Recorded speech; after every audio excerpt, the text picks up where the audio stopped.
بہت لوگوں نے پوچھا کہ آپ نصرت بخاری سے مولانا نصرت بخاری کیسے بنے؟ تو کہانی تو بہت طولانی ہے، لیکن ایک حصہ جس نے مجھے بہت سوچنے پر مجبور کیا اور پھر مجھے اس مقام پر وہ چیز لے کر آئی۔ میں مشہد مقدس گیا ہوا تھا زیارت پہ، وہاں زیارت پر جب میں گیا تھا مولا کے پاس تو انسان اپنی دعائیں مانگتا ہے۔ میں جہاں ٹھہرا ہوا تھا وہاں پر ہمارے ساتھ ایک فیملی بھی تھی جو ماشاءاللہ آج تک ہمارے دوست ہیں۔ ان کی چھوٹی سی بچی تھی 3 سال کی، جو کہ آج بہت بڑی ہو گئی ہے ماشاءاللہ۔ ان کے پاس کوئی کتاب تھی، کتاب کا خلاصہ تھا۔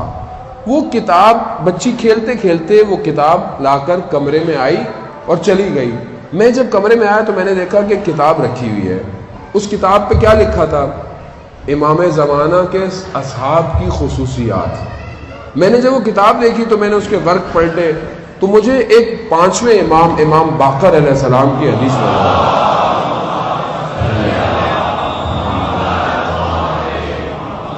وہ حدیث آئی، اس حدیث میں امام کے صحابیوں کی خصوصیت تھی۔ یہ ایسے ہوں گے کہ جو قدم بڑھائیں گے تو ان کا اگلا قدم مدینہ میں ہوگا، یہ آسمانوں پہ پرواز کرتے ہوئے جائیں گے، یہ اشارہ کریں گے تو درخت اپنی جگہ چھوڑ دے گا۔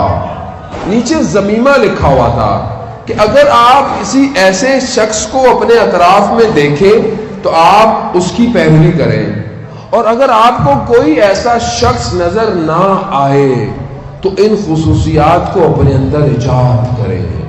بس یہ وہ تحفہ تھا جو مجھے امام رضا نے دیا۔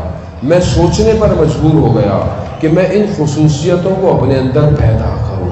عزیزان محترم، وہ دن اور آج کا دن ہے، دن بدن میرا امام مجھے اپنے قریب کر رہا ہے، اور یہ اسی ہی کا کرم ہے کہ آج ہم سب جمع ہو کر اس امام کا انتظار کر رہے ہیں۔